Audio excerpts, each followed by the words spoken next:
You're listening to the Jake Asman Show on the SportsMap Radio Network. Presented by Rocket Mortgage. Live from the O'Reilly Auto Parts Studios, here's Jake Asman. And the clock's going to run out on Syracuse. The Houston Cougars out of the American, advancing to the Elite Eight as they'll take on the 12th seed Oregon State Beavers. 62-46 the final. And the Cougars are moving on in Indianapolis. The call there on TBS by Brian Anderson as Houston advances to the Elite Eight for the first time since 1984. The radio voice of the Houston Cougars, Jeremy Branham, joins us now to break down the Cougs' chances tonight against Oregon State. Jeremy, thanks for getting up early. Good morning, my friend. Good morning. You know how to fire me up with the fight song. Cheer for old red and white. There you go. That was Ron Cover's idea there, producing the show. So I give him all the credit. I mean, let's just start big picture, Jeremy. I mean, this run over the last couple of years has really been building for this program. When you think back to where this team was when Kelvin Sampson took over in 2014 to where they are right now, one game away from the Final Four, what has really stood out to you about this program's recovery and turnaround? Miraculous. If you look at the 7 years since Sampson took over, it was a program that was dormant when he took over the program. Facilities were bad. Hofheinz Pavilion was in major need of either getting torn down or redone. They needed a development center to keep up with the Joneses, and Sampson was really the architect behind all of that. You know, started to get that stuff in motion, started to get people to believe in the vision. And some of the people were the fans. Some of the people were the administration, not even the players. And then when that stuff started to come into fruition, the recruiting classes started to get better and better, started stacking recruiting classes on top of each other. And like you mentioned, over the last 3 years, third best winning percentage in all college basketball. They're a fixture now in the NCAA tournament. So it's been a really fun ride, and it goes to show you how great of a coach Kelvin Sampson is. What makes him such a great coach? Attention to detail. He doesn't let anybody slack. And that's not just the players. I mean, that's his entire program. That's everybody involved with the program. That's administration involved with the program.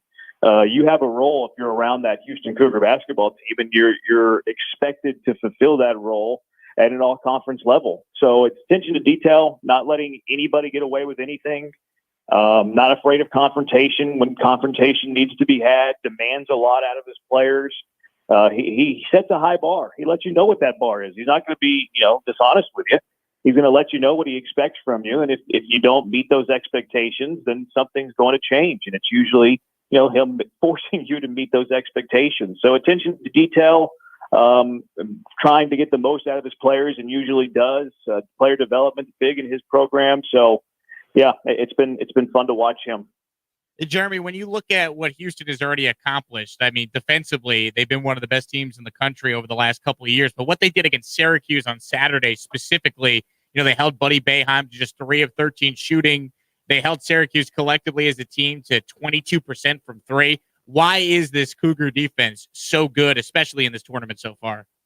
Yeah, fewest points by Syracuse in their 111 tournament games in NCAA history. It truly was one of the better defensive performances in college basketball. And, that doesn't sell, right? That's not sexy that a team holds another team to 46 points. So I get why there's not a ton of buzz, around that side of a storyline. But the reason they're so good defensively is because they play a 5-on-5 defense. They know their gap responsibilities.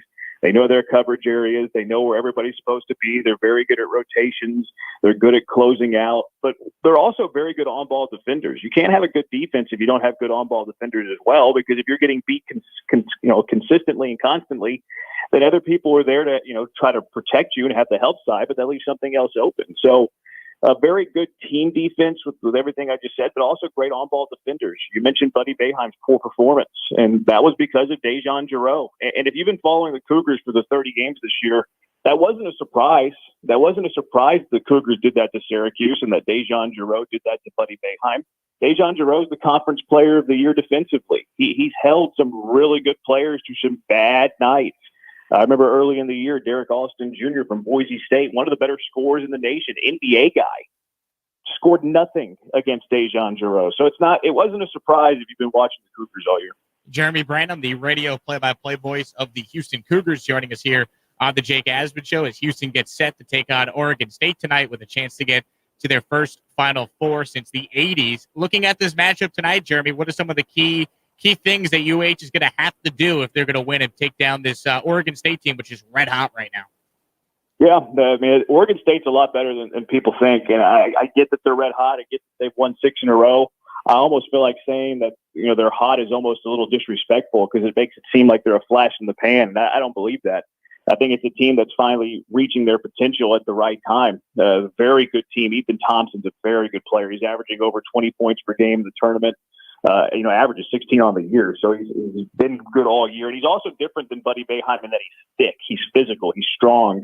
I really like their other guard, Jared Lucas, really coming on. Really good three-point shooter. Worth Alatishe, who's actually a Houston guy, has been phenomenal for them in the rebounding category. Coach Sampson called him a live wire. He's kind of bouncy, springy, very athletic. He's a very good player. And these teams are very similar in my mind. Good offenses, very good defenses. They can rebound it really well. I think rebounding is going to be something that's critical tonight because both teams do rebound it well, and Oregon State's been rebounding it well as of late. And also, I think defending the three-point line, which are strengths of both of these teams as well. Whenever these offenses get going, it's because they're knocking down some threes. So I think rebounding and defending the three-point line are keys really both ways because I do think that these two teams are very similar. Oregon State does a little bit, little different things defensively. They'll play some zone against you. They did that against the Ramblers and kind of frustrated them, put them out of sync. So I'm curious to see what Oregon State does defensively, but they're willing to be a little bit different and vary what they do on the defensive end. Do you think University of Houston this year, UH, has been kind of flying under the radar? I know they were a 2 seed, but it just seems like nationally, maybe now they're finally getting the respect they deserve for the type of program that Sampson has built up there. I think they have, yeah. You look at what they've done all season long. Like if you look at the KenPom or the net rankings, something that takes personal bias out of it, they've been ranked higher in those polls than they have been in the AP poll or the coaches poll, for instance. So while they have been ranked high nationally, whether it's top 10, whatever the case may be, they've always been a little bit higher in the computer rankings. And then when you get to the tournament, I think that they were seeded appropriately. I think they were a 2 seed. I don't think that there was any sort of, bias there. I don't think they were a 1, and I don't think they were a 3. So I thought the selection committee got it right there. But then when you watch like the coverage of the tournament, nobody's talking about Houston. And Kelvin Sampson mentioned that in his press conference against Syracuse after the game. He said, "Look, we're not a storyline. We're Houston. We play really good defense. Our defense is good. Sure, we don't have the 2-3 zone, but our defense is pretty good here too." I think that they kind of have flown under the radar a little bit. I think people appreciate the program, respect the program. I don't think they respect the conference. It's something that I've heard a lot this season is they haven't played anybody.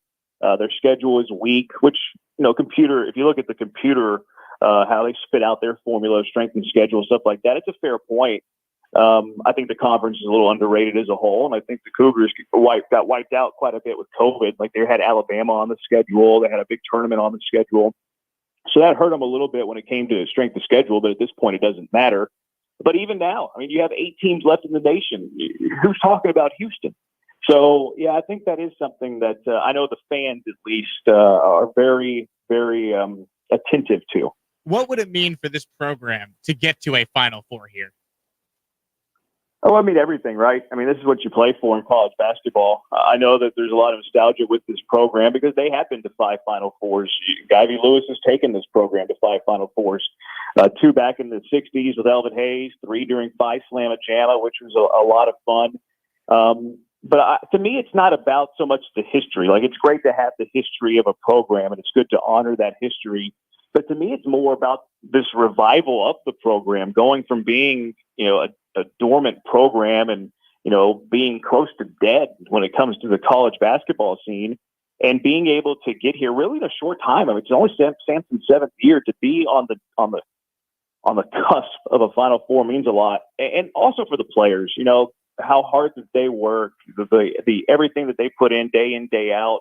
Because it is demanding to be on a Kelvin Sampson team, but they appreciate that, and they also want to reap the reward of that. Also, especially this year, though, right? Because everything that has happened with COVID, the pauses, the delaying of the season, having to be in a hotel in Indianapolis, hopefully for 3 weeks, like, it is really tough this year to be a college basketball player compared to years in the past. So, being close to the program and seeing these players and how hard they work and what they've been through and getting to know them personally, it'd be the ultimate reward for them. Jeremy Branham with us here. He is the play-by-play voice of the Houston Cougars, who, of course, tonight, Oregon State with a chance to get to the Final Four for the first time since those 5 Slamma-Jamma teams in the 1980s. Jeremy, you look at, what Kelvin Sampson has built. I'd be remiss if I didn't just ask you about, a lot of people speculating that Texas could come calling, some of these big teams, big schools with openings could come calling. When you look at Sampson, do you think this is his last job? Do you think there'd be any scenario where he would leave Houston, or is he set and he's going to be the Cougar guy going forward?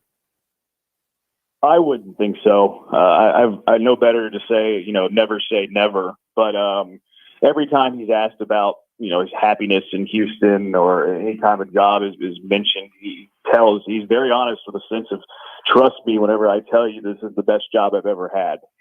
He's getting to the age now where he's talked about it too. He says, I don't know how much longer I'm going to do this. He recently got a 2-year extension to his already multi-year deal. His son is on the staff as his lead assistant. His daughter is a big part of the program as well in her role. So he does love it here. So I'd be shocked, to be honest with you, if he were to leave. I know that he got some, flirtations a couple of years ago with some other bigger schools, and he signed an extension with Houston. So I would be shocked. It's the college coaching world. You never say never, but I would be stunned.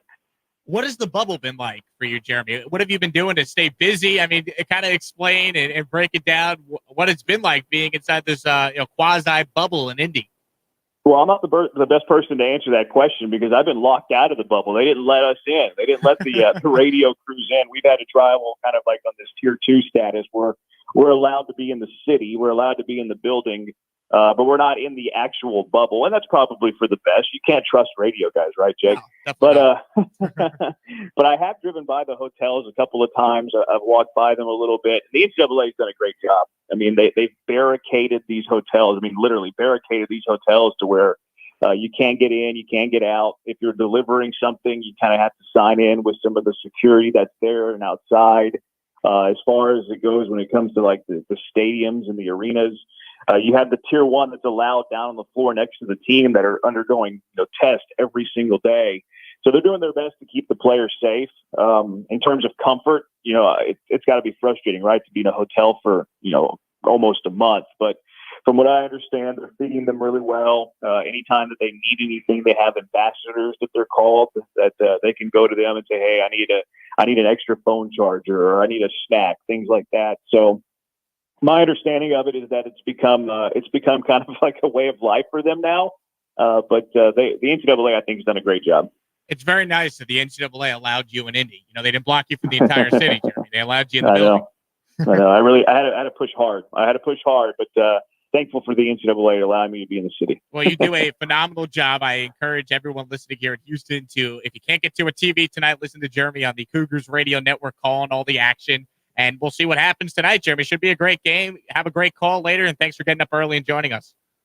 Well, it's not that early, Jake. It's almost 10 o'clock out here in the East, but I do appreciate you having me. Good hearing your voice on that. I appreciate it. Thank you so much. Jeremy Branham joining us on our progressive guest line, talking about the Cougars, who tonight have a chance to go to the Final Four for the first time since the 80s if they could take down the 12th seed Oregon State. We'll take a quick break and wrap up hour 1 of 2. This is the Jake Asman Show here on a Monday morning. You're listening to us